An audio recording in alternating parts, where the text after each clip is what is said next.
1985년 3월 17일 미국 로스앤젤레스 LA 보안관부서 살인사건 전담팀의 길 카리오 형사는 신고 전화를 받고 급하게 로즈미드 지역의 사건 현장으로 출발했습니다.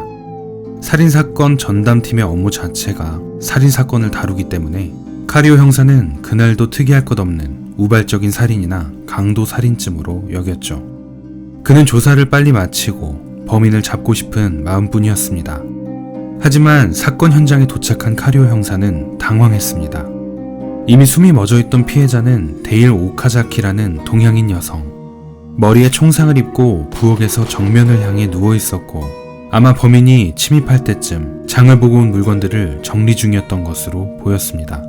하지만 이 외에 이렇다 할 증거가 없었습니다.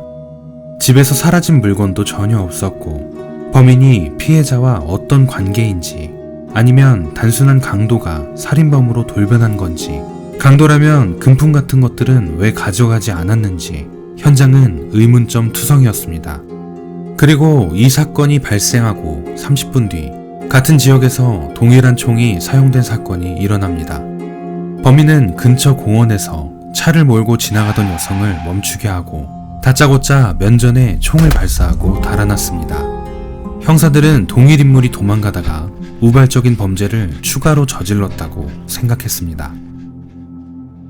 3월 27일 LA 교회에 있는 휘티어시의 한적한 주택가에서 또 다른 살인사건이 발생합니다.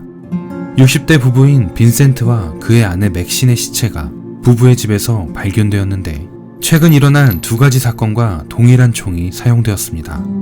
빈센트는 잠을 자는 도중에 총을 맞았고 아내 맥신의 모습은 차마 볼 수 없을 만큼 끔찍했습니다. 심지어 맥신의 두 눈에 있어야 할 것은 사라지고 없었습니다. 근처를 샅샅이 뒤지며 찾아보았지만 발견되지 않은 것으로 보아 범인이 일종의 전리품으로 가져간 것으로 보였습니다. 그 뒤로 범인은 여기저기 돌아다니며 주택에 침입하고 부부가 있다면 남자는 빠르게 제거하고 여자는 강간 뒤 살해했습니다. 이 사건으로 인해 당시 저명한 심리학자와 법의학자들은 한 사람이 여러 장소에서 이런 범죄를 저지르는 것은 현실적으로 어렵고 범인들은 반드시 여러 명으로 조직적으로 움직일 것이라고 설명했습니다. 5월 8일 이번에는 숲이 울창한 시골인 몬로비아의 두 자매가 함께 사는 집에서 사건이 발생했습니다. 범인은 이전 사건과는 다르게 총을 사용하지 않고 망치를 이용해 그녀들을 가격하였으며 그중 한 명은 강간했습니다. 그리고 자매가 사망한 자리의 벽면에는 큰 펜타그램과 같은 것이 피를 사용해 그린 흔적이 있었고 집안 곳곳에 사탄 숭배를 목적으로 의식을 행한 흔적들이 보였습니다. 동일한 모양의 펜타그램이 피해자의 신체에도 그려져 있었습니다. FBI에서는 범인이 여러 명일 것이라고 단정지었습니다. 연쇄살인범은 보통 범행마다 일관된 행동 패턴을 보이는데 때로는 총을, 때로는 칼을, 때로는 무기 없이 폭행으로 범행을 저지를 때도 있었기 때문입니다. 범인의 행동과 수법의 일관성이라고는 찾아보기 힘들었고 이제는 악마 숭배의 흔적마저 보이니 수사가 더욱더 어려워졌습니다. 하지만 카리오 형사만큼은 한 명의 살인자가 연쇄적으로 범행을 저지른다고 확신했습니다. 종잡을 수 없는 살인사건들이 지역사회 안에서 계속해서 일어나자 사람들은 공포와 두려움에 떨었습니다. 사람들은 이 정체불명의 범인을 밤의 사냥꾼이라는 뜻에서 나이트 스토커라 부르기 시작했고 나이트 스토커는 계속해서 집에 있는 무고한 시민들을 표적으로 삼았습니다. 이때부터 로스앤젤레스와 남부 캘리포니아 지역에서는 총기 판매량이 급증하고 각종 방범용품 등을 찾는 사람들이 늘어났습니다. 하지만 이 잔혹한 범죄를 멈출 수는 없었습니다. 5월 30일에는 버뱅크에서 41살 여성이, 6월 27일 아르카디아에서는 28살의 교사가, 7월 2일에 또다시 같은 지역에서 75의 여성이 나이트 스토커에게 당했습니다. 3명의 여성 모두 철저히 유린당하고 처참한 상태로 발견되었습니다. 7월이 되자 캘리포니아의 밤은 길고 긴 열대야가 시작되었고 매우 더웠지만 나이트 스토커가 두려웠던 시민들은 집의 모든 문과 창문을 잠궈 놓았습니다. 7일 새벽 카리오 형사에게 전화 한 통이 걸려왔는데 그의 동료인 현장 감식반의 린다 마르티네즈였습니다. 그녀는 새벽 3시경 누군가 그녀의 이름을 부르면서 소리를 지르는 것을 들었는데 소리를 따라 길을 건너 그녀를 부른 여자에게 달려갑니다.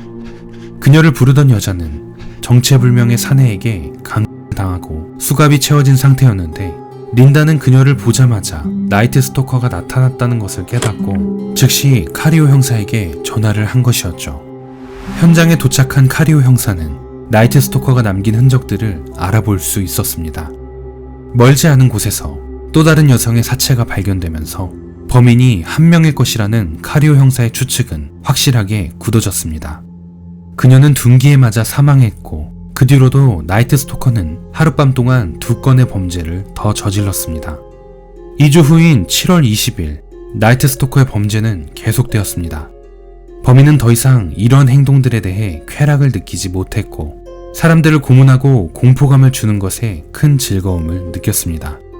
나이트 스토커는 이번에는 샌프란시스코로 자리를 옮겨서 8월 17일 또 다른 커플을 살해하고 펜타그램을 그려 넣었으며 일주일 뒤에는 다시 로스앤젤레스에 나타나 범죄를 저질렀습니다. 이렇게 사건이 계속될수록 형사들은 밤낮 없이 달렸습니다. 하지만 당시 카리오 형사는 월말이 오기 전에 역사상 가장 잔인한 연쇄살인범을 직접 마주하게 될 것이란 사실을 모르고 있었습니다. 활동 지역을 샌프란시스코에서 로스앤젤레스로 이동했던 그가 갑자기 샌프란시스코에 다시 나타났습니다.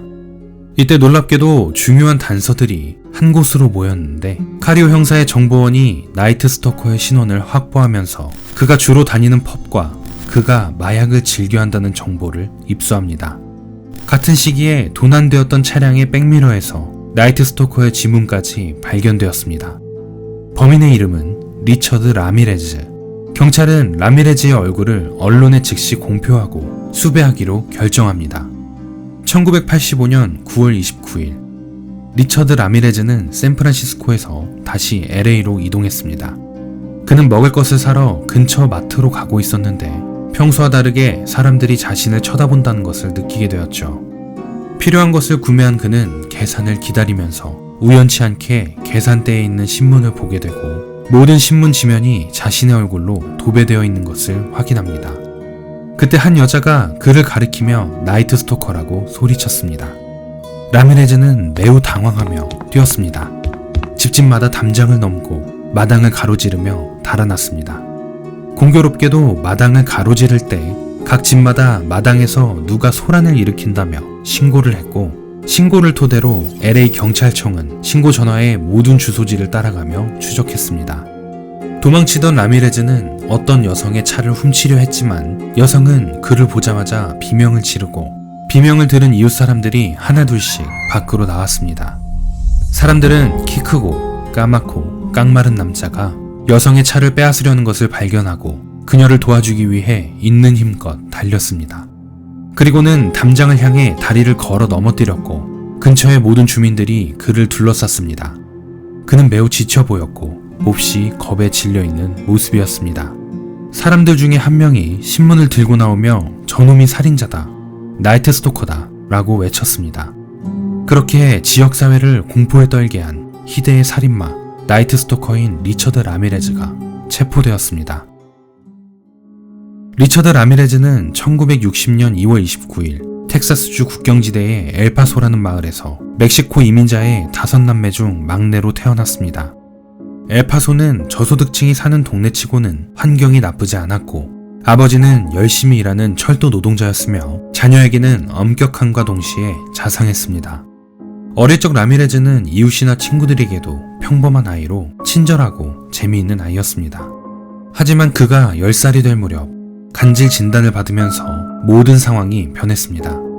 그는 일상생활 중에서도 쉽게 쓰러지고 몸을 부들부들 떠는 증상 때문에 학업과 친구들과의 관계에 영향을 주었고 이 시기에 아버지와의 관계도 멀어지게 되죠. 아버지의 빈자리를 채우기 위해 그는 사촌형인 마이크를 따르게 됩니다. 베트남 전쟁의 참전 용사였던 마이크는 전쟁 중 자행한 잔혹한 행위들을 라미레즈에게 자랑하듯 떠벌렸습니다. 자신이 전쟁 중에 포로를 학대했던 사진들을 아직 어린 소년이었던 라미레즈에게 아무렇지도 않게 보여주곤 했죠. 라미레즈는 이런 일들에 대해 혐오감을 느껴야 정상이었지만 반대로 대단하다고 생각하며 매우 흥분했다고 합니다. 그 후로도 사촌형 마이크는 라미레즈에게 전쟁의 비극적인 장면들을 생생하게 보여주었고, 급기야 라미레즈는 사촌형이 아내와 말다툼 후 총으로 쏘는 장면도 직접 목격합니다. 이러한 사건들로 인해 라미레즈가 성에 눈을 뜨기 시작할 시기에 삐뚤어진 욕망이 자리잡기 시작했고, 그의 뇌리에는 오로지 고문, 살인 등의 장면이 각인되었죠. 그렇게 라미레즈는 자신만의 환상을 만들기 시작합니다. 그는 고등학교 때부터 마약에 손을 댔고 학교를 중퇴한 뒤에는 슬럼가를 방황하며 악마 숭배에 심취하게 됩니다. 심지어 공동묘지에서 잠을 자기도 하죠. 길거리 생활에 적응하게 되자 물건을 훔치기 시작했고, 호텔에서 물건을 훔치다가 발견한 여성을 덮치려는 시도가 실패한 뒤 캘리포니아로 도망치게 되었습니다. 그는 캘리포니아에서도 늘 코카인과 알코올에 중독되어 있었습니다. 훗날 전문가들이 마약이 그의 뇌기능이나 세상을 바라보는 시각에 영향을 주어서 살인에 대해 더욱 대담해진 것이 아닌가라는 질문에 사건을 진두지휘했던 형사와 경찰들은 마약이 그를 살인으로 이끌었다고 할 수는 없었을 것이라고 답변했습니다. 그들이 보기에 그는 이미 언제든지 살인을 할 준비가 되어 있던 사람처럼 보였습니다. 라미레즈가 구금되기 전 카리오 형사는 그를 처음 마주할 수 있었는데 그는 마치 악마의 빙의 된 사람처럼 보였습니다.